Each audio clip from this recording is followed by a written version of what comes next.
Y'all know what time it is. It is the one and only In the Scope podcast with your boy Joshua M. Hicks, senior writer for WARR Media. You can check me on the Instagram and the Twitter, shout out to Sid, at Josh M. Hicks Media. And man, I got a heck of a guest this go around, man. It's the new year. I wanted to figure out who's the right person for my first guest to start this new year. I didn't even think about it like that. Wow, my pleasure, sir. My pleasure. I had to go with someone that's been with me from the beginning, and he is a big brother of mine, and he's doing big things. He's the host of the That's Davis Show, but at the same time, he's also one of the main co-hosts of the Under Center podcast at MC Sports Chicago.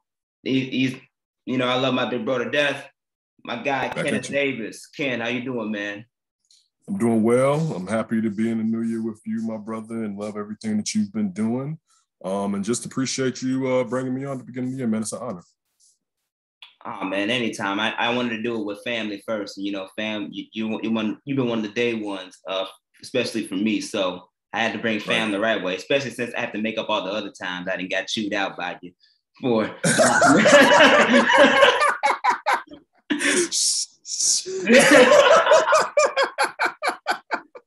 Oh man. Well, man, let's just start off with what you're doing now. I mean, this was your first official full season as the main host of the Under Center podcast for NBC Sports Chicago. Man, first of all, congratulations to you on that. I know I've been listening to some of your work. Great job as always. Got a heck of a team down there, especially to our guy Tony Gill, who produces the podcast. But just give the audience your overall take on pretty much what was it like to go through the experience of your first official, Under the Center podcast, all the way through a full Bears season. This is your first full Bears season. So what was that like? It was interesting. It was different from the aspect of really due to the pandemic. I'll put it like this. I've been in the NBC studios more as a guest than as an employee because of the pandemic. So it partially in a way, and it has nothing to do with my coworkers. My coworkers and my higher ups do a terrific job of making me feel connected, but also do a terrific job of kind of let me go. You know what I'm saying? Which, like I was talking to my son today, and he was like, kind of like, where's your head at? And like all the day, like I recorded an episode with Adam Hogue. Shout out to Adam Hogue. It'll drop tomorrow morning. And it was good, but there were parts that I didn't nail. And like, that's really where my focus is on this different position, even it took from, of course, me and Demaz were co-hosts for forever. And we both had strengths and weaknesses. And one, I wanted to take some time to kind of strengthen some weaknesses of mine that I have that I still have to continually work on to strengthen.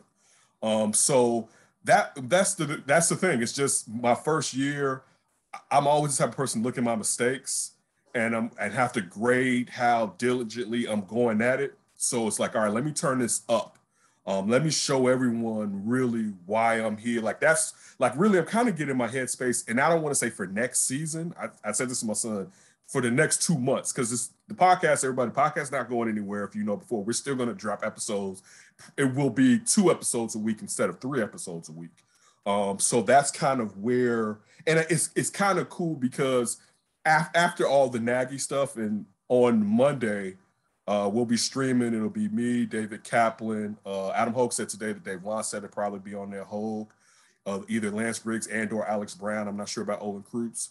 But we'll be streaming about the fallout that takes place in Hallis Hall with whatever happens with Matt Nagy, and if Ryan Pace is staying in that position, moving around, or being released. And all of it may not drop on Monday. We just may get the Nagy being let go part on a Monday. But it's been fun. Got a cool boss in Michael Allardyce Dice. Tony Gill, as you said, my brother, definitely connected me and got me in from the work that we all have done in the past and him being a part of it. And I mean, that's, I guess, getting back to the work harder part. You know, you want to prove. I'm like, I can't rest on my laurels. You know what I'm saying? Like, you don't want to get too comfortable. And I think occasionally this season I got too comfortable. And that's the thing where it's like, okay, how am I going to take this to a whole nother level? And that's where I'm basically at. As far as the guys, from Eric Strobel and Alex Shapiro, the other hosts on the show, they've been fantastic. Adam Hogue has been great. You know, the guys, you know, the Bears players that have come on there, everyone's been pretty cool. You know what I'm saying? I mean, it's better to work with people that are pretty cool than people that are jerks. You know what I'm saying? And I appreciate it. And we function well, man. It's been a pretty good ride, and I only intend on it to get better and bring more information, but also entertainment to the listeners of the pod. Most definitely, man. I feel you on all aspects in that. That's the only way you should go is up from here. So I really, appreciate your insight on that.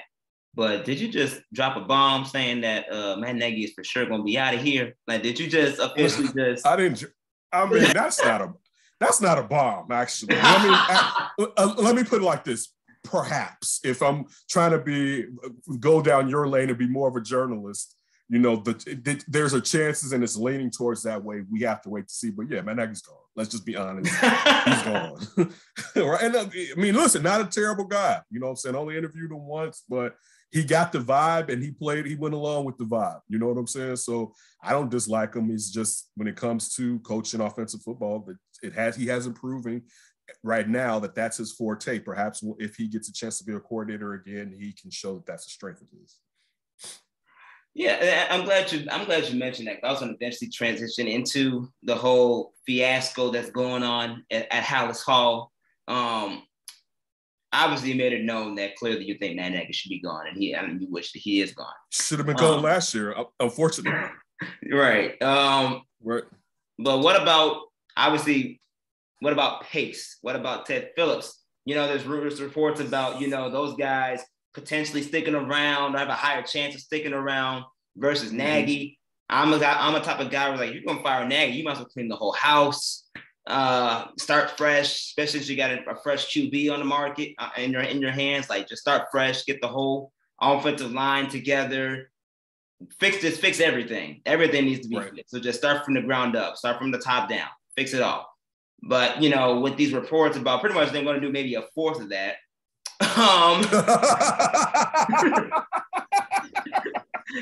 That's a good one. Yeah, I don't know.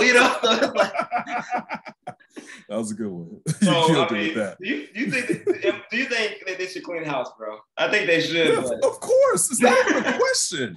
Like, I mean, look, it would be different if in 7 years of being the Bears general manager, Ryan Pace made the playoffs 4 times. I'll go if it's 3, he didn't back in one of them. You know what I'm saying? Like, so take off last year's. You have to walk your ass directly and not I'm backside of my way in because the Cardinals blew a chance to get into the playoffs last season. So the Matt Nagy should have been going after last year. And for full disclosure, at the beginning, I was a full-on Matt Nagy guy. DeMaz wasn't. Let me give Diaz props. We used to argue on that on our show, hosting the score. I was like, I think this is the first year to 2 years. All right. After that, I jumped. I leapt off of that bad boy. Like, I got to. But getting to your point, I mean, the clean the house thing, it makes the most sense because you haven't had success. You haven't had consistent success. That's when you start to think about, okay, I don't want to get rid of this person because I've seen some of their strengths and I'm worried that I may not be able to find someone with those attributes, and those attributes are essential to what I'm trying to do. Okay, Ryan Pace does a Phil Emery style of when it comes to the bottom half of the draft. Man, this boy, he can knock some of those guys out. Yeah, but what about the top halves with guys you're spending all that money on and you're moving up and giving up draft capital to go after? And he does that in the bottom half of the draft too. So that's one key. So some of his first round picks recently have been better. When you look at, of course, Justin Fields, you look at, they didn't have the 2 picks from the last couple of years because of the Khalil Mack deal. And then you go back to the Roquan Smith when they drafted Roquan.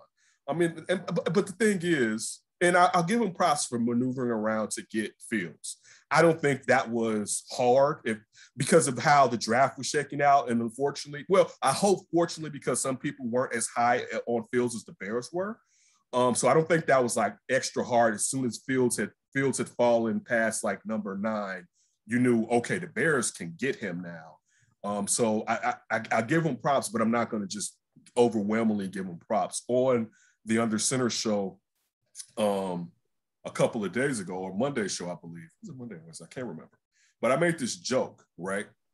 And because the things you keep hearing about Ryan Pace is, well, the facilities and the nutrition, and I'm not trying to just diss it, but that's what we're supposed to be like so excited is that they gave him a blank check and he spent it well, which some people will mess your money up if you give them a blank check, all right? He spent it well, but the Bears were probably going to be modernized anyway. You know what I'm saying? Like, so they still were going to look like some third-rate team in 2022. Like, it was going to happen, all right? But they knew, okay, this is one of the things he said, look at what we're doing in New Orleans, we're going to bring that here. So to me, that's not enough to hold on to him. Listen, but one thing that Ryan Pace has shown, and Ted Phillips, connections, kids. All right, because if you get in with the right person and they have an affinity for you and don't want to dispose of you or disconnect from that relationship, you may be able to hold on to a job that you're not performing well enough at for an extended amount of time. Ted Phillips. Now, me personally, let me go to Ryan Pace. And I just finished that Davis show. I should have gotten it early. Actually, I'm gonna look down when you start talking and post. I mean, to text the guys to tell them to post this stuff up. It just hit me. I was like, man, I've been working all day from my jobs, right? I've been working from Under Center to my regular 9 to 5, trying to get some reports done. And I was just working on a report 25 minutes ago. And then it hit me. I was like, I need a break before I come on your show. I don't want to have brain drain, but also I didn't write the descriptions and the titles for that Davis stuff. So I did that right before here. So on that Davis show, you'll see too, I said this joke. Well, so Ryan Pace is basically going to be like, yeah. All these 7 years, you know, the record-wise, don't worry about that. But look at these stalls. You know what I'm saying? Look at these toilets. So, you know what I'm saying? Like, that's what he's going to hang his hat on, right? Do you see this cafeteria? You know what I'm saying? And you know he's kind of yoked. He's like, this weight room is hot. Like, that's what, I mean, and unfortunately, to a degree, here in Chicago, these are the things that historically we've settled for instead of asking for what we deserve.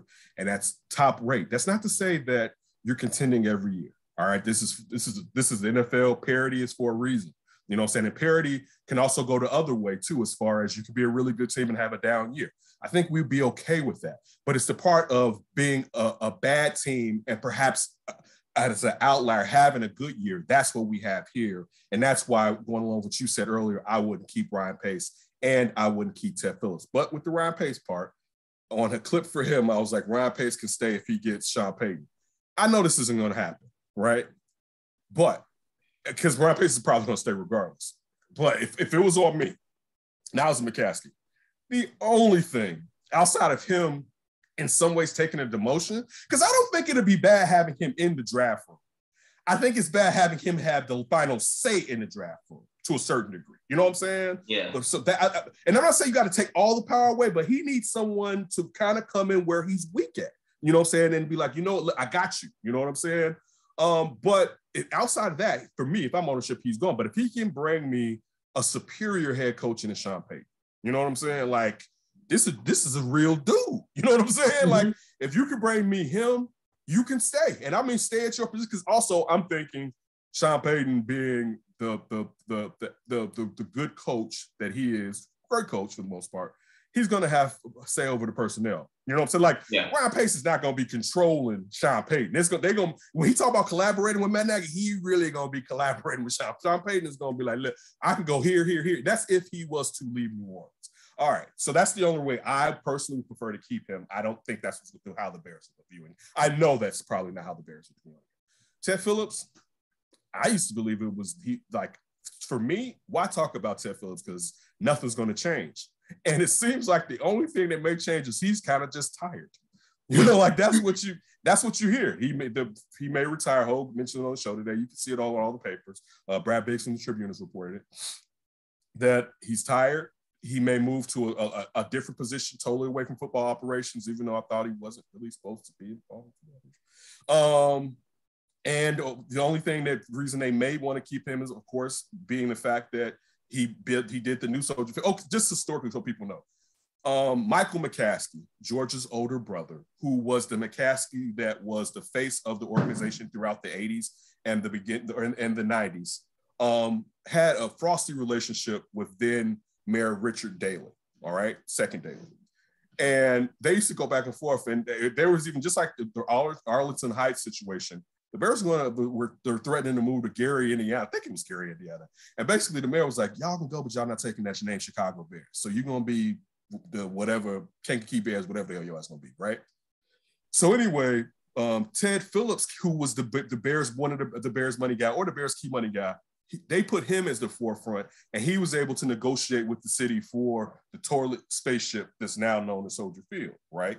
Mm-hmm. Which Hulk brought up on the show. Why would you want him to do another stadium if he built this? That was 20 years ago. And so you built a stadium that's obsolete in 20 years, which is ridiculous. And you live in the suburbs, we're still going to be paying for years to come, all right, as far as the taxpayers of Chicago. So anyway, one of the reasons that I felt that Ted Phillips may be retained, or it's not even being retained as far as what I'm hearing, it's more of what he wants to do, is because they look at him as a guy that can get things done when it comes to, getting that Arlington Heights thing, getting off the ground. I don't know if you actually need him, but that's just some of the things that crossed my mind earlier in the season when it was kind of bandied about to discuss. I think it's on Ted Phillips what he does. You know what I'm saying, to be honest with you? Yeah. And so I don't know. I don't have a direct connection to George McCaskey and his thoughts and the inner workings of the team. I'd be lying if I said anything like that. I'm pretty much telling you what I heard from the guys that I talked to. I feel you. So pretty much, thanks for confirming that the Bears are going to screw this up again. Why would you think it? Why? I mean, listen. There's a chance there is a chance. What is a clock? A clock is right 2 times out of the day. There is a chance they may actually do it. But why would you have faith in them? But is what you're saying. Like, why they haven't given us enough equity to believe that they can get things done that can bring consistency of winning on the football field. That is true. I mean, but as someone that has gone through this, screw it, they ain't gonna get it right. Eventually, they will get it right because look at the Bulls and Jerry Reinsdorf. They finally flipped it around. Look at the Blackhawks. Look at the Cubs. Yeah. Look at the White Sox. Yeah. Like everybody else has finally realized see, the thing is, even the Bears don't do it the old way. Because the old way, they wouldn't be spending money like they spend money now on players. That used to be the hang up. And for like the last really 10, 15 years, they haven't been cheap in that manner, right? But they still do things the old way when it comes to organizational structure. And that's where they have to get out of their own way and modernize. But also, while they modernize, they have to, like, that's a large family. You know what I'm saying? Mm-hmm. Somebody, not even somebody's needs to make it their priority to, you don't have to know football, but you need to really have a close connection with people that really know football. Like it's not like you can't. You're McCaskey. You're Hallis. All right. You have the inroads with these different families. All right, the Mara family, the Rooney family, whatever. You have these inroads. You need to make it your core duty that you can kind of know what's going on in the NFL, and you don't always have to ask. But if you do, you have the proper people there to answer the questions. Yep, that is very true. But, we'll see if the Bears come through with that. I just hope that if they don't do anything else, they get that O-line right so they can protect Justin Fields, because Justin Fields is being killed. I mean, I'm actually kind of glad he's not even playing in this last game. I mean, hopefully, he gets through COVID, everything's all good, COVID protocols now. But, the way that O-line has been and the lack of offense that has come this season, I mean, Fields has been getting killed out there. So it's like, ain't even no point in really playing my man's like that. You want to secure the future. You must have put the guy you signed how much money for Dalton? It was like 10 mil. Yeah, put your $10 million quarterback out there. Okay, you paid him.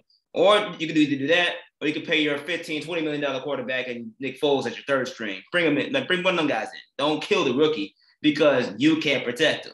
Like, that just doesn't make sense to me, especially for the last game of the year where there's no playoff contention.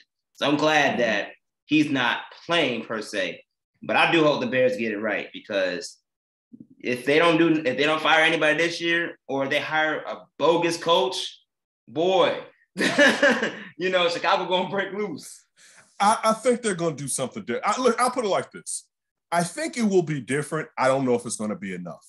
I would prefer if Justin Fields played this week, but one thing that's funny to me, it's like if we're going to just say screw it, and especially because of him being on the reserve COVID-19 list, I want to see Nick Foles back out there, to be honest with you, because I feel like he was playing better than Andy Dalton. And it's like, let's go out. Y'all, you can't have this great idea last year. Let's go out that way. That's how bad the year's been. But I would prefer to see Fields hopefully go out on a victory, or if not a victory, a positive game. I know that there's the risk of injury. I don't think he would get hurt, but you never know. And if he got hurt, we would all be like, what the hell is he out there for, basically? But I think it's good for him with the not having played since week 15 to try to get out there. And it's been since what, the Lions game? It wasn't even the Lions game. It's been a long time since Fields had a victory.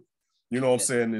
Because you got to remember the Pittsburgh game, he came back, then they lost it. You know what I'm saying? Like, he had those two resurgence in the fourth quarter, and then the team lost the game. So what you in your mind, you feel like he had a couple more victories, but he doesn't. I would like to see him out there. And I want to see him again. You know what I'm saying? Like, this is one of the only good storylines that we have. And it hasn't been great. Now, it's not all on him. Of course, it's on the coach side. Some of it's on Justin. You know what I'm saying? Like, some of the ups and downs, they're on him. And I mean, that comes with being a young quarterback. Hopefully there are things that he can grow out of. It seems like his mental faculties and how he's built, he knows to get out of his own way and how to apply himself. So I'm a Justin Fields guy, and I would like to see Justin Fields out there. I'm not upset because the season's been so bad, but it's one of those things. I would have liked to have talked. I would like to have seen him get more reps, and even if of course everything may be different next year, at least we can have that one fleeting memory of him walking off as a victor for the last game of the season. All right, so obviously season's about to end. Last game of the season's on Sunday. Now that the season's over with, let's just say, aside from the coaching situation, what do the Bears need offensively? What do the Bears need defensively? Top one. Start on defense. We'll start on defense. What do the Bears need to do defensively? Okay. What do they have to do to make this defense back to the top tier defense that it once was? Now, let me ask you this. Are you saying what they should do or what I want them to do? Because that both? Okay. So I'll say this. You have to think that defensive line, you have Eddie Goldman. When's the last time Eddie Goldman flashed? Eddie Goldman, I think it was the Pittsburgh game. Yeah. Eddie Goldman had one game where he really flashed. Now, I'm not in the eye in the sky watching interior line play like that. So I can't be like this whole year. But with beginning of the year, there were questions about, and I know questions I put out there. How much does he really want to continue to play football? And he had a whole year off. But you would think he would be refreshed. You know what I'm saying? Like, we were talking about on the center, and Alex was talking about, like his technique. I'm like, he forgot how to play football. Like, I mean, guys lose a season through injury. You know what I'm saying? Like, some of it's on him. You know what I'm saying? So, one, what are you going to do with Eddie Goldman? He's due, like, if you cut him, you could save $8 million. Right? Right. All right. Because you got Kyrus Tonga. So we're talking about the defensive tackle, the nose tackle position, everyone, in this defense. Now you got Akeem Hicks. Now, this is why I asked you what they would do compared to what I would do. Akeem Hicks the last couple of years has been injury prone. I still don't think culturally they can afford to let Akeem Hicks go. And not even just culturally, when he's healthy, he's a beast. I think you just have to prepare that you may only hopefully get 12 games out of Akeem Hicks. You know what I'm saying? But I don't think, and also let me put it like, I don't think Akeem Hicks is going to break the market due to his age. If Akeem Hicks was 3 years younger, he would get some and healthier due to his being 3 years younger, he would get some bread. But that's why the Bears paid him a few years ago. You know what I'm saying? So I don't think they can take Akeem Hicks leaving for his play, but also what he brings to that team. And they're going to be devoid of talent on the actual defensive line. I would bring Alec Ogletree back. He's not a world beater. And I would, in the draft, if I can, or through perhaps free agency, I would look at bringing more depth to the middle linebackers. You know what I'm saying? But for right now, and also you got to remember this, chances are they're about to really play Roquan Smith. You know what I'm saying? So unless you're getting this guy through the draft, and then, you know, in 3 years you may have to pay him depending on how well he plays. I'm talking about the middle linebacker opposite of Roquan. You may have to just settle for someone who's straight. You know what I'm saying? Like a steady Eddie, and because you got this beast in Roquan. The edge rushers, I don't know what you can do from how punitive it is from the dead cap money that you get if you move either one of them. I wouldn't move either one of them. But if I did, I guess I may have to move Khalil Mack, to be honest with you, over Robert Quinn, because Robert Quinn has been healthier. You know what I'm saying? I mean, even the fact that it seems like Robert Quinn was hurt last season, you just look at this year, Robert Quinn has been healthy. I mean, look, we all love Khalil Mack, and Khalil Mack overall has his legacy. He's a greater player than Robert Quinn. At least that's how I view from his accomplishments.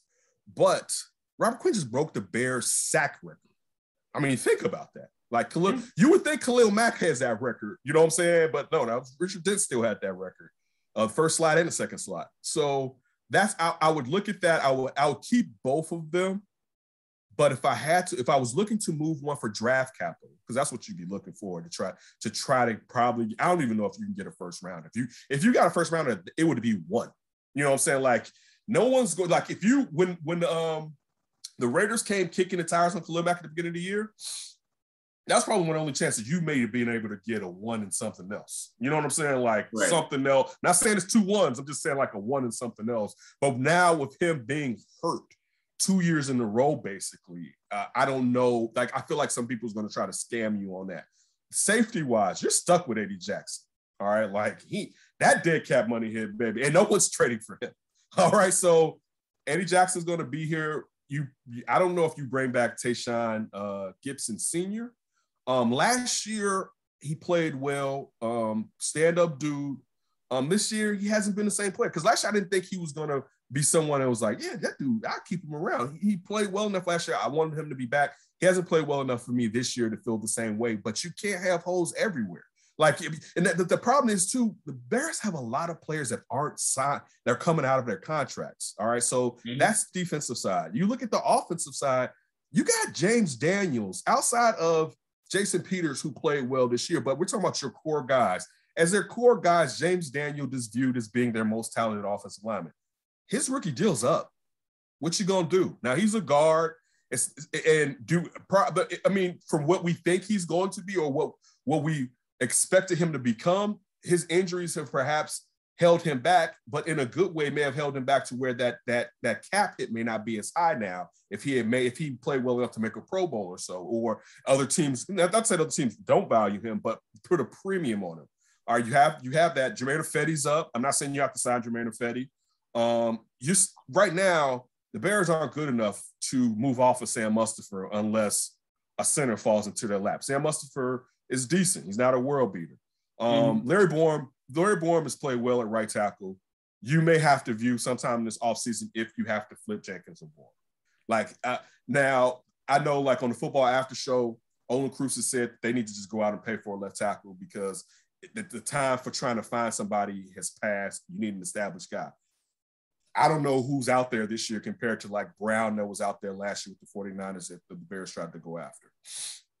So, moving off of that, the offensive line, your running backs are straight. You're good. Actually, you probably can let Damian Williams go if another team's going to give him a larger role and more dollars. You know what I'm saying? Right. You may release Tariq Cohen, depending on what I forget when his money is guaranteed. If you can release him and that guaranteed money is no longer guaranteed, you may, because I mean, you good really at running back. I would sign Jakeem Grant back again because I think he shores up your kick return and punt return game. Receiver wise, you got Darnell Mooney and nobody else.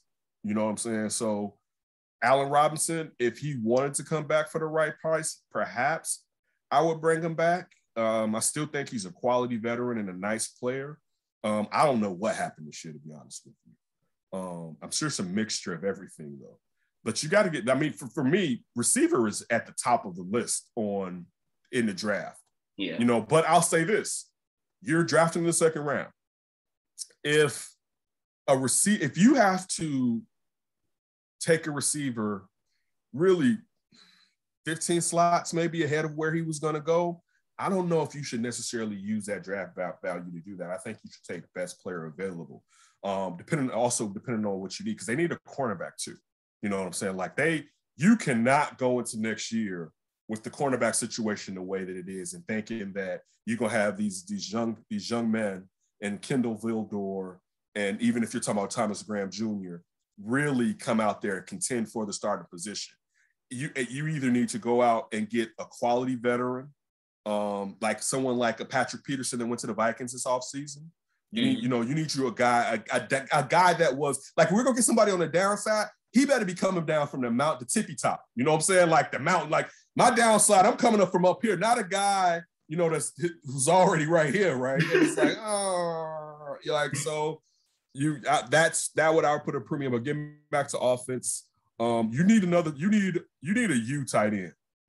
All right. You need a guy that Cole Kmet is a block and is an inline tight end that can catch sometimes. Cole Kmet at times has played well enough. Like last year, I was kind of like, I don't know about Shuddy. He's played well enough at times this year. I'm like, I think it's something to him if he could get his focus together totally as far as catching the ball. But there's value to Cole Kmet as an inline blocker, as a tight end that can block and catch. But you need a tight end that's really a big receiver. You know what I'm saying? To really exploit this system. But I don't know what the system may be with the new coach. Let's see. I think that's about it. Justin Fields isn't going anywhere, but that's why you need the receiver primarily for Justin Fields and the tight end. But outside of that, that's pretty much it. That's what I would do as far as the Bears. I would put a premium on going out to probably sign a wide receiver. That's hard. And you know what? I don't know if I would go receiver, cornerback, or O-lineman, which order would go, because I'm trying to think. I think in this year's draft, in this year's draft, there's going to be a valuable receiver and corner probably in the second round where the Bears are picking. There's probably not going to be it doesn't even matter if there's an O-lineman to a certain degree there, because you got enough young kids on the O-lines. It's either raise those kids up or bring somebody in that can help them and show them the way, but also be a stud. And then, in a year or two, that guy leaves because Tevin Jenkins or Larry Bourne or whoever would play left tackle is ready to take on that role if they ever become ready to take on that role. But that's how I would look at the draft.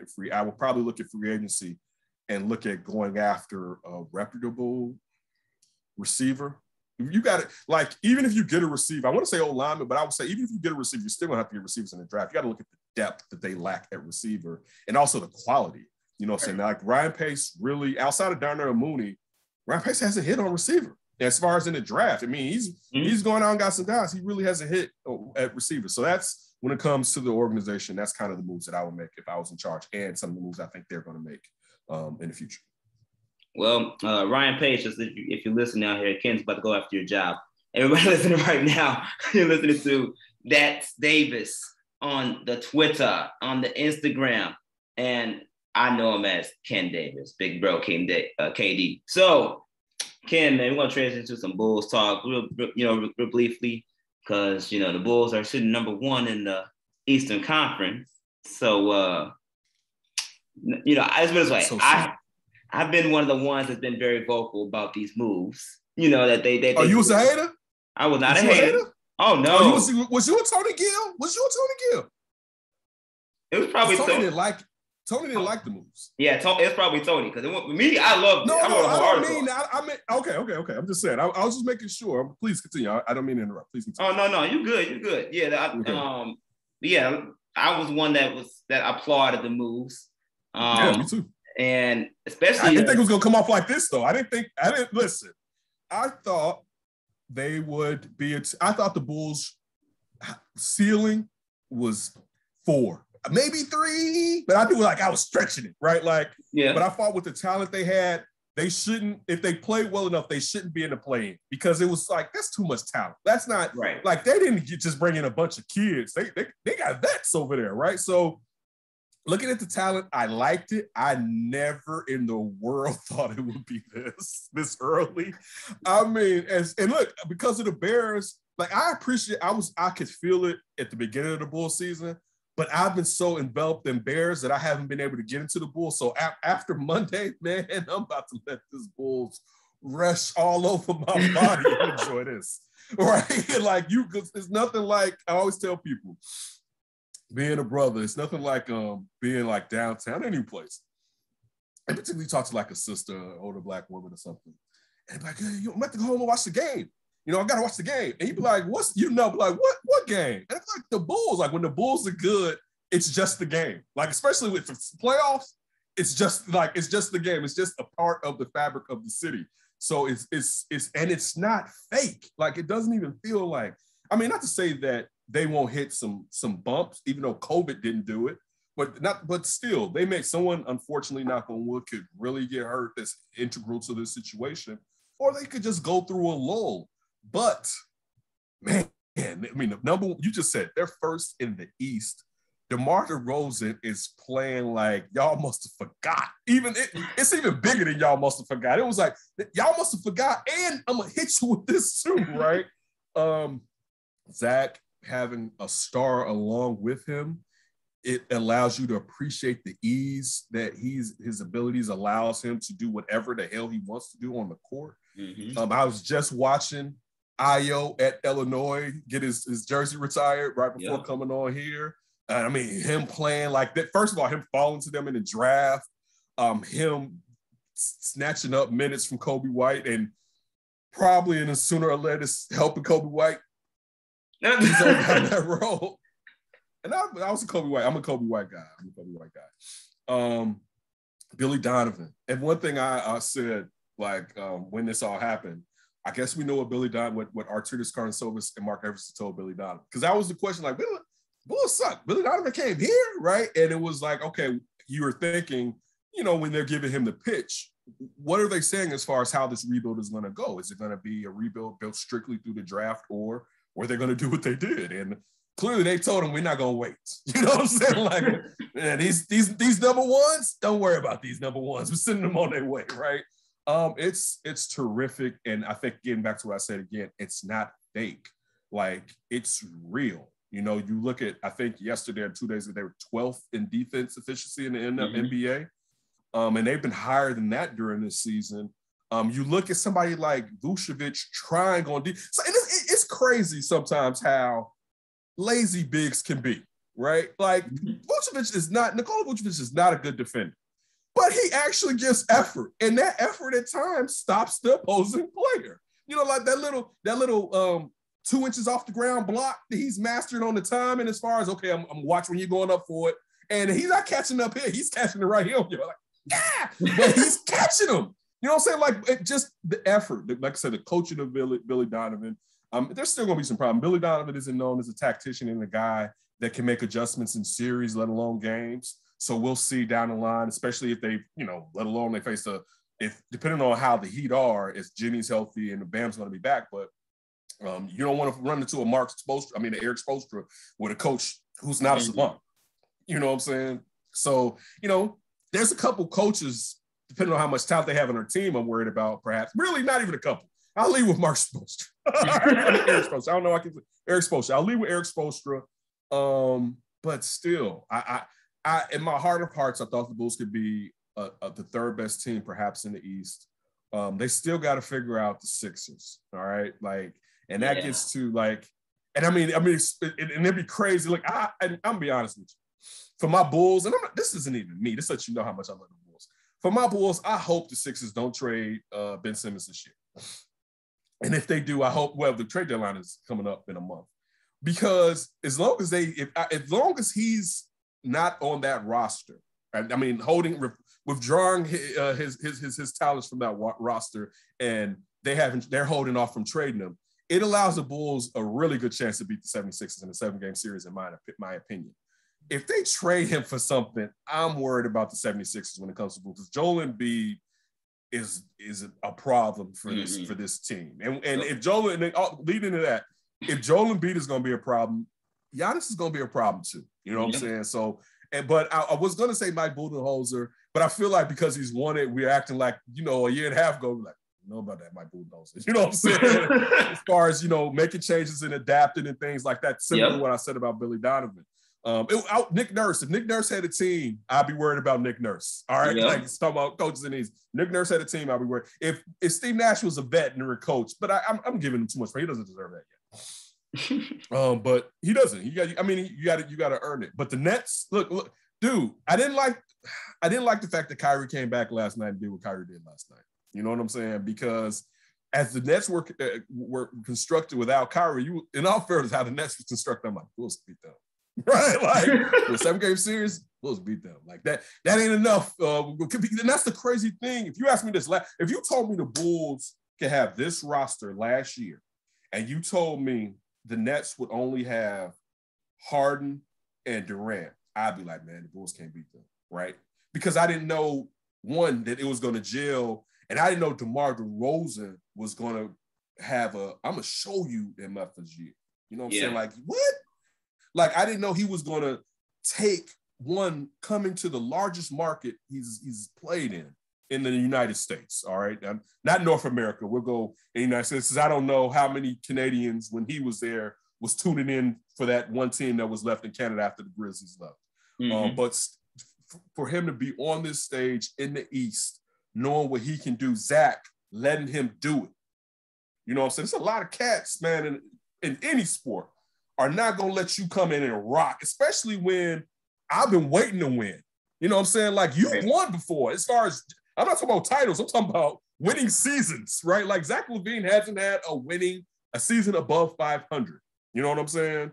So for him to be like, dude, you know what? Whatever works. It speaks volumes about Zach.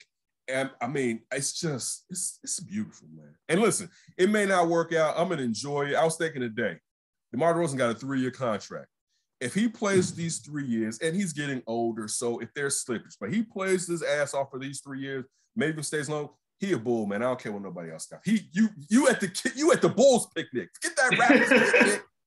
You on us now, baby. You on an all-time roster in this bad boy, man. Like, it's not just him. Nationally, I think people may view it's just him.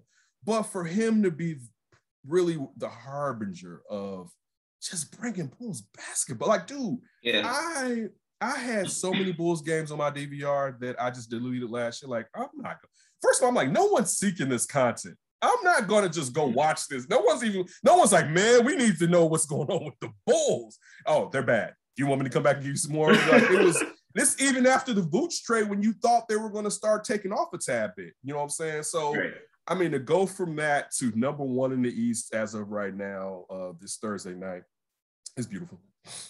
It's definitely a beautiful thing to see. I think if anything of all those spells, or any Bulls fan that have doubted the hires that the Bulls made, it really solidified what the new direction that, not Jerry, but Michael himself, the son, is really taking in this new direction. Because I know for me, okay, you hire Arturis. I'm like, okay, never heard of the dude, but dude seems legit. Very well respected. All right, cool.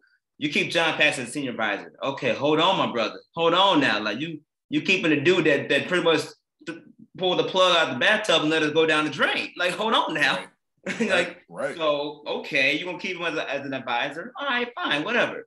Then you bring in a brother. Oh, I got his confidence. He brought one of us in there. We good. Like, you got one of us in there. We in there. So, and then that same brother that bring DeMar here, I was like, see, that's how you know. That's how you know we got this thing right. And man, and it's definitely shown. I think DeMar really made an emphasis this year, knowing that, I've been through the messed up trade to San Antonio, and I played my years in San Antonio in a dry system where he, and even though he wasn't DeMar, he evolved as a player. I think he had his highest career. A playmaker. Yes. He that evolved in San Antonio. So now to bring that to Chicago, him knowing you got a young gunner in Zach LaVine who's shown like, oh, I can do pretty much any and everything on the court. And he's doing it at such an efficient rate. I think this year he's averaging 26 off of 42% three-point shooting. That's crazy. He's Durant-ish this year. He's very Durant. As far as efficiency, like one thing we don't appreciate about Kevin Durant, like Kevin Durant plays with gunners. And he's the best scorer, and he doesn't have to gun to get his work in. Like, that's what you're saying to me about, like, Zach it's effortless, and it doesn't take a lot for Zach to get his work in, which just goes like, and this is another thing too.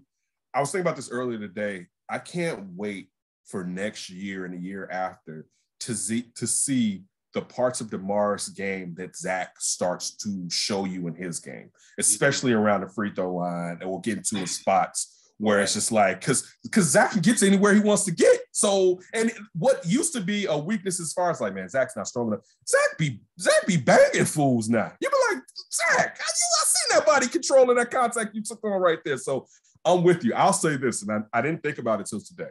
And I'm not saying that everything he did in the past is forgiven. We probably still have to give John Paxson props for two things. One, like Ted Phillips, he decided to walk away and was like, you know what, this ain't working. Yeah. But because that, and I know that, this was the Suns, this wasn't Jerry, you still know Jerry had to ask John Paxson what he thought about Arturas kind of service coming in. And I'm sure Pax had to be like, from what I hear, he's a good guy to do. I would think, you know what I'm saying? Right. Because, he's the more connected person. It's not Jerry Reinsdorf, you know what I'm saying? So for perhaps doing that, I'll give him some props in for definitely knocking down that 3-point shot. But in Phoenix, but it's great that the Bulls are back, and it's not even back to the. I think this is another key thing. They're not back like, all right, man. The Bulls are, they're fourth in the East, which in the league could end up that they're like eighth overall with both conferences, right? They're number one in the East. They actually are. They're, to me, I think they can get out the East. I'm not saying they're a lot to get out the East. It's not what I'm saying at all. Right.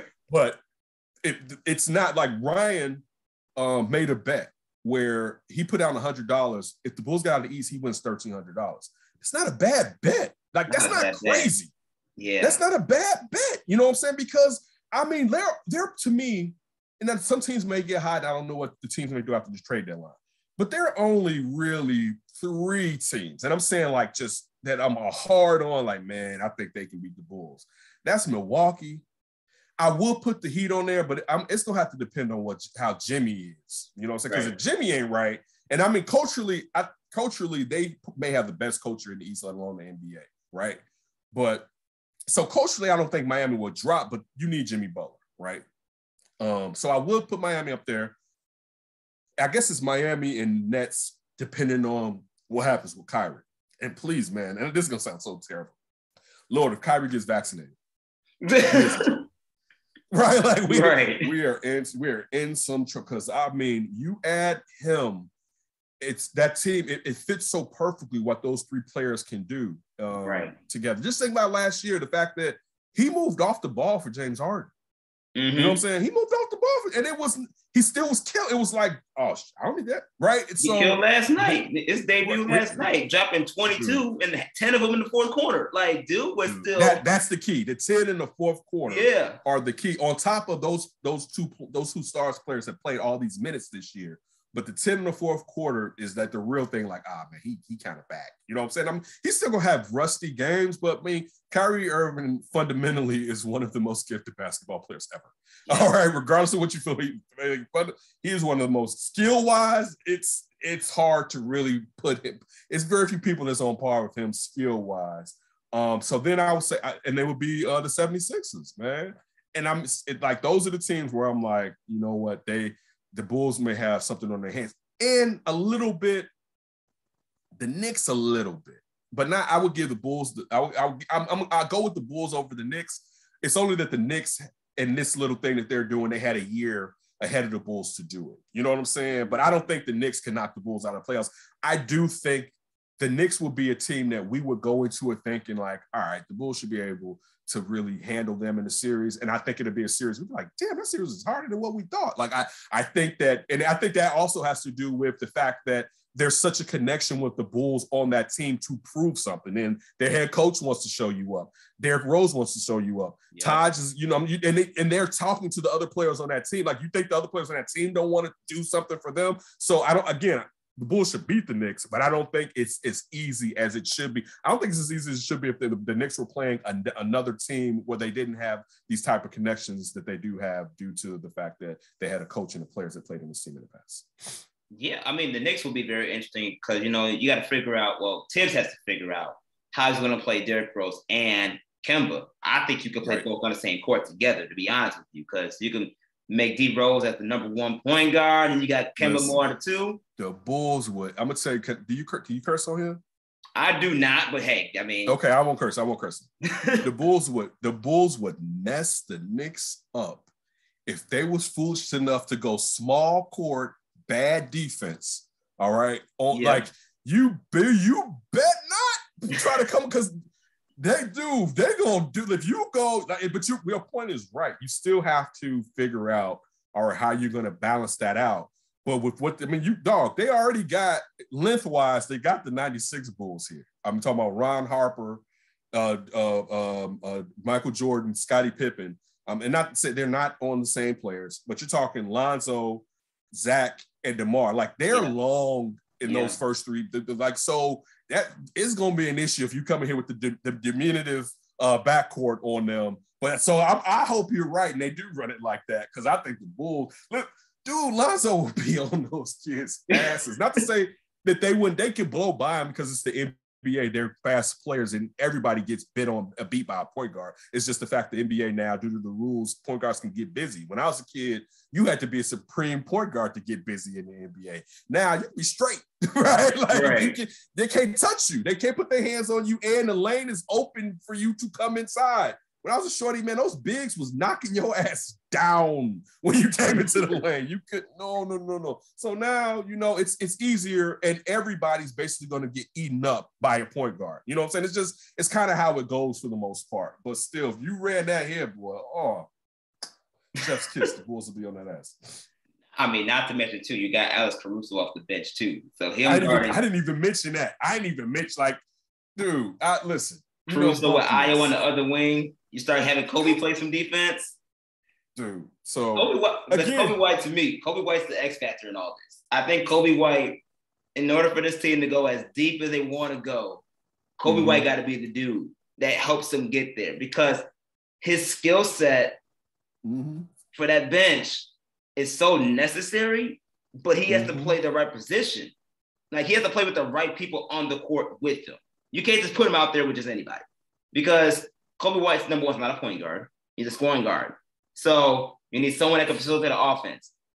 And but if you have Kobe coming off the bench, he doesn't have to do that for a long period of time. But offensively, he does bring the scoring ability to pretty much score, shoot the ball, whatever you want.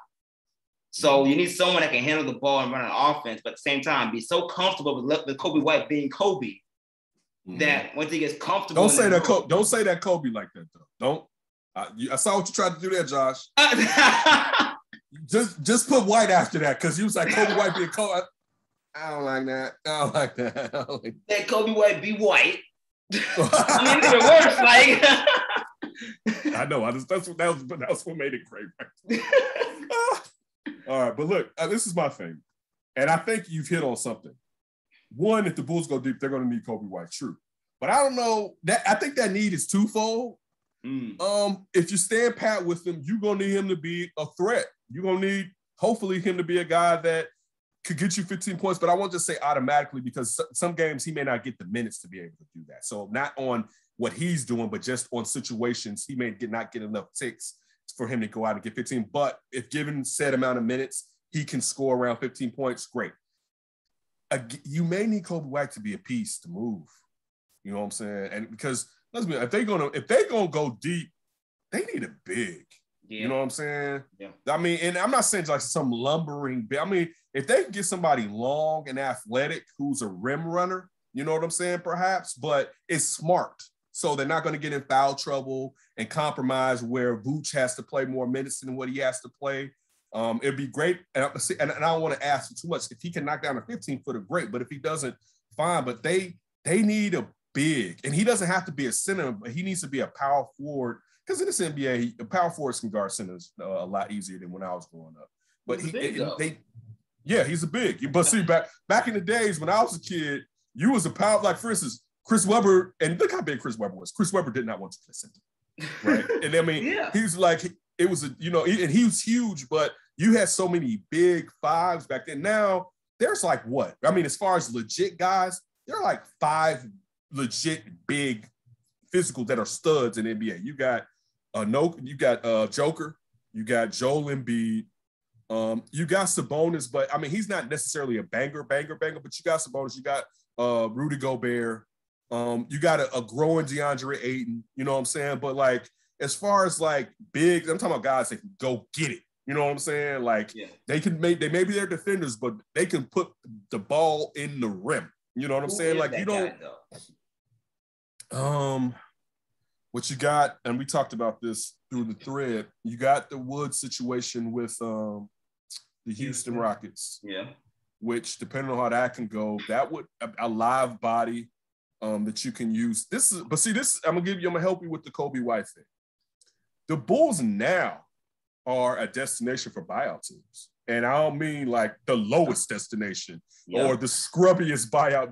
The buyout player, the list is this long, and we got a guy that was around here. Now you can start getting guys that are around here, depending on if they want to go to what people may view as the sure shot. But even some of those sure shots may not be able to give them the playing time, and perhaps Bulls may be able to give them. But now Bulls may be able to find that big in a veteran that gets bought out. That wants to come to a team. I don't know if he's enough. I don't even know if Brooklyn will buy him out, to be honest with you, because I mean they damn near need everybody. I mean, I'm talking about DeMarcus Cousins. I'm sorry, I thought you said LaMarcus. I thought. No, I'm talking about DeMarcus Cousins. Yeah, he's free. He is free right now. I would definitely, if I can get Boogie. From what was that? Was that the playoffs last year when he scored? Like if he could come in and do some of that, cool. If I'm with it because that's If you can get Boogie, he can score. He's not a great defender, but at least that's 6 fouls and he's long. He may not be. He was never a supreme athlete, but he was athletic and strong enough to where he was going to do your ass. But his thing's always been he was supremely skilled. He was people viewed him as having attitude issues, but skill-wise, he was one of the better skilled players. Let's not forget down there with the Pelicans, he was running point center basically down there when he was playing. So, I mean, and that's another thing getting to your point where the ball's not going to stop with him to where you have to be worried that he's going to mess up the flow of your offense. So I would think right now they really should make a move for him. I just don't know how healthy he is. And to me, he's one of the most tragic stories of the last 7 years of the NBA. A guy that was going to get $180 million contract easy. You know what I'm saying? Like, and just messed around and got injured and lost all of that money and chances to win a championship. I mean, let's not forget, he went to Golden State and he still could have signed with them. He could have got more money from the Pelicans to stay there for 2 years and went to Golden State. Like, forget it. If I got to sit here and rehab for half the season, let me go and do it on the championship team. And that didn't work out. So I know people don't like him, you know what I'm saying, from the stories that they've read. I don't know the man personally. I don't know if he's a bad person like that. I also know sometimes how the media can put people in use a certain type of lens on certain people. But I think this is a terrible story. It'd be that, you know what? I'm even going with this. It'd be great if the Bulls did do something and you got a player like him and a player like DeMar who was basically like, yeah, you can do all that, but he's all right, but he's not real. Like, that's kind of how DeMar has been viewed. You know what I'm saying? A poor man's, jelly bean. You know what I'm saying? How, mid-range guy. And man, woof. But I think that's a good one. If they can get that. Now, I wanted them to get DeMarcus before he signed. But if they can get DeMarcus, and I'll say this, you need to do it earlier than later because you need to see if it'll work. So if it doesn't work, hopefully before the trade deadline, you can still make some moves. That's still a month and some days away. But or when the buyouts come, you can figure out what you're going to do. But I would hate for him to be here, and then the buyouts come in and be like, "Hey, DeMarcus, they got to talk to you up front," and then just like, "Yeah, you got to go because we got so and so off of this team that got cut. Got released, and we want to bring him here. Got bought out, I should say. They want to bring him here." Everybody listening right now, you're listening to Ken Davis. Ken, if you had to compare the duo of DeMar DeRozan and Zach LaVine, who would you compare it to? That's really. I wish you should have sent me that question before the show. My bad. Like you, it just came up in my mind. So I really want to think like that's because it's very rare that they're not the same player, but in a way you could say, and DeMar, in San Antonio, DeMar played 4 sometimes in San Antonio. Mm-hmm. So, it's not like, compared to when he was in Toronto and he's viewed primarily as a shooting guard, that you have 2 shooting guards. And the good thing about DeMar is since he can get it where he wants to, he can kind of cheat like Jordan and be a post player too at that wing position. So it kind of gives you post points and the ability to kind of run your offense through. But what I'm trying to think, where have there been 2 scoring guards? See, you know what? They're better than this duo. I'll compare them to the 98-99, I believe, New York Knicks. And that was with Allen Houston and Latrell Sprewell. Ooh. Because I'm really looking for 2 guys that were shooting. Because I could be like, okay, and this is, again, I wouldn't use this comparison. I'd be like, it's like LeBron going to Miami. They're not even close to the same type of player. Both of them were kind of point guards in LeBron and D-Wade, but still, they can clearly separate due to LeBron's height and strength from, okay, you can be a player that can do all this, and I'm that guy. So I don't want to use that. I don't want to go with Durant going to Golden State because that's still not a true comparison because Steph is a point guard. And Clay, he, in some ways back then, he was a forgotten man when Durant was there. So I don't even want to use, but I was really looking for 2 guys who had proven in a way that they were shooting guards and were joining. Another 2-0, and this guy played point guard, and it was before my time. I didn't see it. I didn't see it. Clyde, how am I blanking on what's the New York Knicks announcer that always has on Clyde Frazier? Walt Frazier? Frazier. What'd you say? Walt Frazier? Yeah, but his nickname is Clyde. Yeah, Clyde. That's how smooth he was. Right. Walt Frazier and Earl the Pearl. When Earl the Pearl went to the Knicks. And again, I didn't see this, but now Walt Frazier was kind of a pointy guard, you know what I'm saying, as far as the things that he could do, but people didn't know that let's put it like they were both combo guards in a way. Right. They can get it, and people didn't think they could play together. The Knicks won won their last world championship, so I think that was like 73 or like sometime back then. But so I'm looking at it through that 2 players who played the same position and who were viewed as being stars to a degree because Zach still hadn't been on a winning team and listen, they still got to win this year for Zach to get his first winning season. I think we know he will, but still the season hasn't come to fruition just yet. But but they're both Knick teams that I'm saying. I look at those 2 tandems, Latrell Sprewell, Allen Houston, Walt Frazier, and Earl the Pearl Monroe.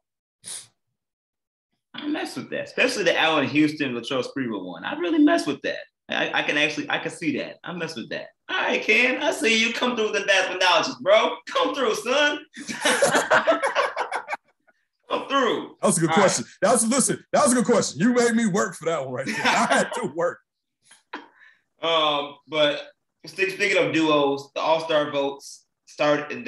All-Star voting process has started. The first. I did my vote already. Yeah, I still got to do mine. As a media guy, But the first round of it has been released, and they have DeMar DeRozan leading the guards in the East. You got Zach LaVine being number 4. So at this point, it's most likely the duo will be in the All-Star game, which is ideal. If the Bulls had one more person to put in there, who would it be? All right. So full disclosure, I had them as my backcourt in the All-Star game, right? Like when you the fan vote, all right? Because I didn't want to go full hometown, right? So I couldn't, in good faith, put Vooch as a starter. I couldn't. It was just like I'm being too homegrown with it. My heart. Look, I thought in the preseason that a large part of what the Bulls are doing comes from the unselfishness and the effort on defense that Lonzo Ball plays with. You know, when you're around someone that their first thing is pass, it helps you to be unselfish. When you're around someone where they're doing, like, if they take defense serious, it makes you like, yeah, you know what? I need to be applying myself like this. I think Lonzo Ball was a terrific pickup for this team and doesn't get his props because he's not necessarily a phenomenal scorer. His assist numbers aren't necessarily off the charts. But he doesn't deserve to start in the All-Star game. Because I'm looking at, well, who are the point guards it is? You got Kyle Lowry. I know for some odd reasons, New York. Kyrie does not deserve to be on that list as high as he is. And I love Derek to death too. Derrick Rose shouldn't be inside because I think they're like 5th and 6th or 6th and 7th or something like that. Yep. I was looking at it earlier. But I'm trying to think, most of the point guards, who are the point guards in the East this year? You know what I'm saying? So I would look at Kyle Lowry as being I'm blanking. I'm totally forgetting. No, you gotta put Melo at the point at the East. So you Melo so I can't even get. I'm just trying to think. But you said your thing was the third Bull player to come on this. There isn't. I mean, if you're not gonna put Vooch, and I mean, because let's look at the bigs. Joel Embiid's gonna be in there, right? I'm not gonna put Vooch in there over Sabonis. True. I'm not probably gonna put Vooch in there over Randall. Ooh, okay. I'm not, because I mean, you got to look at it like that's John Randall's team. You know what I'm saying? Like the Bulls, we don't be like, man, listen, we live and die by Vooch. That's not what we do. Vooch didn't even listen. On top of that, Vooch didn't even play well for long stretches of the season, trying to figure out how to gel with this team. I'm not saying that he's not essential, and like I don't think that like, man, we should trade Vooch. I'm not saying that, but I'm just trying to be a realist with it as far as, listen, I know he's been hurt, but I do consider part of the All-Star game part from last year's halfway point to a certain degree growing up, right? So like if you balled out, so like for instance, if this was 2 years ago and you were Pascal Siakam who balled out when you had Kyrie there and was a huge contributor to the finals, you're going to be on the All-Star team that following. That's how I grew up, where you'd be like, damn, what? Like you would look at the All-Star roster and be like, what the hell is Charles Oakley on here, right? And I mean, I love Charles Oakley, but it wasn't because they won a Super, but it was just because the Knicks had built up this enough name brand. But they used to always put players who were on winning teams on. They still do. So you'll be like, he's not an All-Star, but he was on a winning team. So that's to me, I still kind of have some of that. But with Vooch, it's hard for me to put him. And I know I was going to say Bam. That's the reason I was going to saying all that. I'm putting Bam in there for what Bam did last year. Right. You know what I'm saying? Like, so I think he deserves it if he's healthy. You know what I'm saying? So I haven't said anything about Giannis. You know what I'm saying? Like, there's a lot of bigs. Listen, does Vooch deserve to go to the All-Star game over Jared Allen? No. He doesn't. You got Jared Allen. Jared Allen is one of the fulcrum reasons why the Cavaliers are good. You got to reward Jared Allen for what he's doing. You know what I'm saying? So I can't just be like, and there's still some bigs I'm blanking on, but I can't just put Vooch over them because he's a Bull and I like him on our team. I try to still be just. Now, if it was where it was closer, I'll let my biases override it and I would put Vooch in there. But to me, it hasn't been close enough for me to go, okay, Vooch. Now, maybe if Vooch had been a Bull for like 4 years, I'm like, that's my man. I got to do. Because I put like this. It was like, if this is like Joakim Noah, I'm sick. I'm doing it for Joe. I feel you. Currently, right now, Nikola Vucevic is in the top 10 for the front court, but he's currently sitting at number 10 for the front court in the East. And who's that? Run down everybody in front of him real quick. You have Kevin Durant as number 1. You got Giannis at 2, Embiid at 3, Jason Tatum at 4, Jimmy Butler at 5, Jarrett Allen at 6, Bam Adebayo at 7, Miles Bridges at 8, Marcus Aldridge at 9, and Vooch is 10. LaMarcus Aldridge is at 9. Yeah. Oh boy. All right. So Vooch should be over LaMarcus Aldridge. I'll tell you that. You know what? I can't put Vooch over Mikal Bridges. Mikal Bridges is snapping this year. And I never expected Mikal Bridges. Thank you. I'm about to say, you talking about Mikal. I mean, he's a max contract player. I don't know if Miles Bridges is getting that max contract with Charlotte. That's what I meant, Miles Bridges. And the crazy thing is this. I've wanted to have this discussion with Tony. I remember Miles Bridges being uber Christian kid at Michigan State, right? Like you read some of the stuff, you're like, what is up with this kid, right? And it reminds me of Dwight Howard. You remember like Dwight Howard coming out of high school, was like, I think the NBA logo should have the cross in it. It's like, shut it, relax, right? And I mean, I'm not saying this in a disrespectful way, you know what I'm saying, but I'm just saying like, this is the world.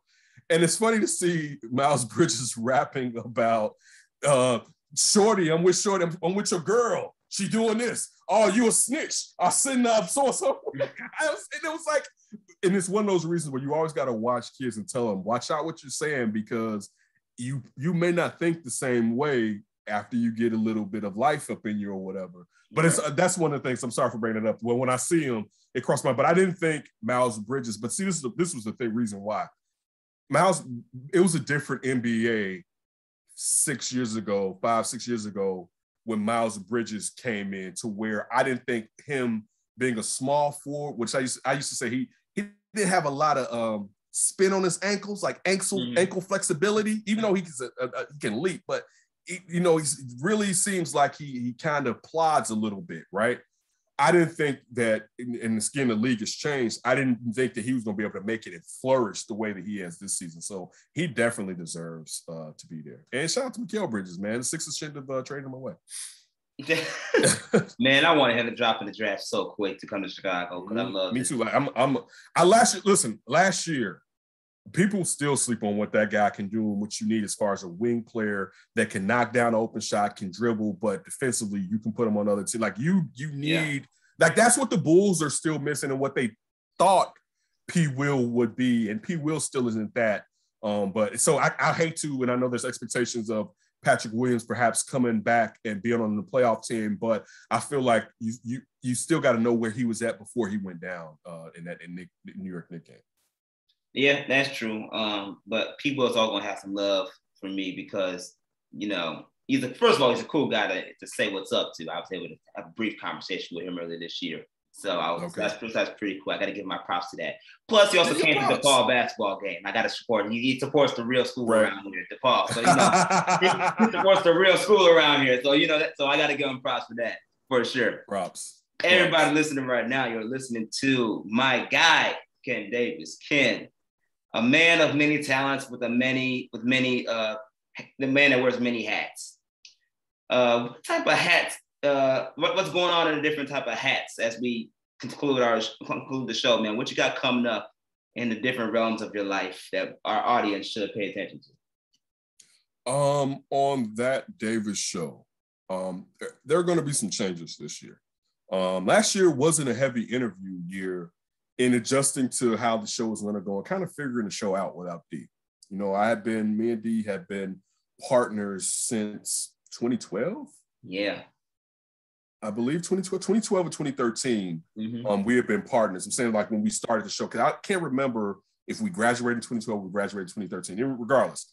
So we've been partners since then as a tandem, working and interviewing. And so you have to readjust when you've been doing something with someone for so long. And then, growing my bond, me and Ryan growing our bond. So you don't see a lot of changes over there. You may see a couple of new faces over there. There's been some people, some guys that have been asking, to kind of join in. So we're going to give one gentleman a chance. It was funny because I had Ryan reach out to a couple of cats. And being a good friend, this youngster was like, yeah, man, my guy, he wants to. And I was like, wait, Ryan, he got to get in first before his guy get like, he got to a little bit. But yeah, it's Chobi. Shout out to Chobi, the youngster. You'll meet him as far as, the more our crew growing and bringing in more people that want to try to do anything. Our job is to help, just like other people helped us and continue to help us. So you're going to see more over there, maybe coming up with some new stuff as far as, some different shows, show different interests, different podcasts. I'm just trying to wrap my mind around taking advantage of the gifts that God has given to me in the direction that he's leading me down. Yeah. And to really hit it hard and not look back in about a decade and be like, man, if you would have done this. I mean, you may have regrets, but still not a regret about going at it. You know what I'm saying? So that's pretty much, and also looking at more ways to make passive income. That's a thing that I've really been focusing on. Some of this money in my bank account needs to make money for me. You know what I'm saying? And just so just ways like that. And also just trying to be a better family member. I don't do New Year's resolutions, but my New Year's thought was, I'm a damn good family member, but I can be even better. You know what I'm saying? And just trying to be a better family member, one to my core family, but to my family, to my larger family, and be present. That was one thing that I told myself. It's easy for me not to be present. And I need to make that weakness go away. As far as, if you talk about I don't know when's the last time I seen you. You know what I'm saying? Right. And life's too short. Something could happen to one of us. And if we're friends and we need to be present. You know what I'm saying? I don't want to sit here. I mean, I hope nothing happens to either one of us, but if something did, be like, man, I wish I got more time in. You know what I'm saying? So True. That's really one of the things that like my presence. You know what I'm saying? It's easy for me around the holidays to kind of fade and let my family go and join family members and kind of just either work or be by myself. And after my aunt, she got on me, and she was right. She was like, life's too short, and unfortunately her husband passed like 4 years ago, and it is. So that's kind of, be more professional, be better refined at my jobs, be a better family member and a better friend, and increase my income to make the people that I care about's lives more comfortable. You hit all the nails in the coffin, man. I'm trying to do over here too, bro. Especially, I feel you on the visibility and being present part. I know I've been, a lot has changed for me in the past couple of years, which allowed me, forced me to be a little bit. But I'm definitely gonna work on being more present as well. I miss seeing all you guys and being around you guys. I was just, even as we sit and talk about, just remember those days where we went from, Illinois Broadcast School to doing at the Score to doing in D's basement. Shout out to D, man. And shout out to D. and having those group moments together, even if for like a couple hours, like an hour or two, just being able to come together and pretty much just chill and break bread with one another. And that was really cool. And I'm definitely wanting to miss those days. And I'm trying to plan a time for all y'all to come out my way so y'all can actually check out the crib and everything. I'm trying to get all that together so y'all can check out the new crib. Definitely. And everything. Congratulations again, as always. And the old lady, she said, I was like, yeah, I'm about to go on with Josh. She's like, Josh? I was like, yeah. She's like, that's like, you're going to be on for like an hour and a half. I was like, just not about to do a show for an hour and a half. She was like, the last time you was on there for like this. And guess what? It's been an hour and a half. Hey, when the content is good, man, time flies, man. I've enjoyed myself, man. Always keep up the good work. I love seeing you do everything that you're doing at Appalling at WARR Radio, man. And it's coming, bro. It's coming. Just don't even think it's not coming. It's coming. I promise you it's coming. Most definitely, man. I definitely will. You continue to do the same. Where can everybody follow you on your social media for the work that you're doing? That's Davis on all platforms. On social media, you can find me. Follow That Davis Show for that content, and subscribe to That Davis Show on all platforms. Subscribe to Under Center on all platforms too. You can always find me on the Under Center podcast. Bear's a dedicated podcast for NBC Sports Chicago, and we'll be breaking that Matt Nagy stuff down pretty soon. So definitely, if you like to hear some calamity and hijinks, tune in to all those shows that I told you about just a second ago. For sure. Everybody listening, you can follow me on Instagram and Twitter at Josh M. Hicks Media. Follow WARR Media, Regal Radio on all podcast platforms, WARR on Anchor, including Google Podcasts, Spotify, Apple Podcasts, you name it. We're all over the place. And check out our Substack, warrmedia.substack.com. All the latest gear, all the latest stuff. We got it all for you guys. You got. I haven't been on Zoom. I haven't been on Zoom. This is I've worn this hoodie like twice, right? And it hit me because I went to check. I was like, what platform is Josh using or whatever, right? And it was Zoom, and it just hit me because I was looking at my shirt. So I got this hoodie that I got for last year, and it's Zoom University, since this is what school turned into. So since we're on Zoom, I thought I would show the hoodie. I've never showed the hoodie off, but I would show the hoodie off since I hadn't been on Zoom, even though like for my regular JOB, it's the application we use, but I haven't had to use it. But that's why I like it, Ken. You're breaking news on here, man. It's cool stuff. I love it, man. This is how you do it. This is how you do it. This is how you do it. But yeah, keep up the great work, everybody. Follow WARR. Shout out to Kyle Means and everything he's been doing. Shout out to Drew. Shout out to Sid. You guys keep doing what you're doing, man. I always appreciate it, and I look forward to everything you got coming down the pipe. Most definitely, man. Appreciate it. I got to make an appearance on the Dash Davis show. I've been on. That's what I just said. We're bringing back guests, and really talking to you.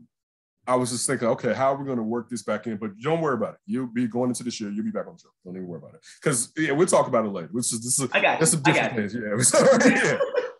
I got you. Well, thank you, man. I really appreciate it. I'm glad I was able to bring in the new year with someone that I call family, for real. I really appreciate that. You are family. And always. And I don't care if we don't talk for 4 or 5 years, you always family, man. So always remember that. For sure, man. Most appreciated. You continue to be safe out there and continue to do the good work you're doing. We'll always catch up, especially in this crazy crew there that y'all got blown up every day. We'll definitely keep it up, man, for sure. All right, Josh. Appreciate it, man. You keep grinding, man. I look forward to seeing everything you got going down in the future, bro. For sure, bro.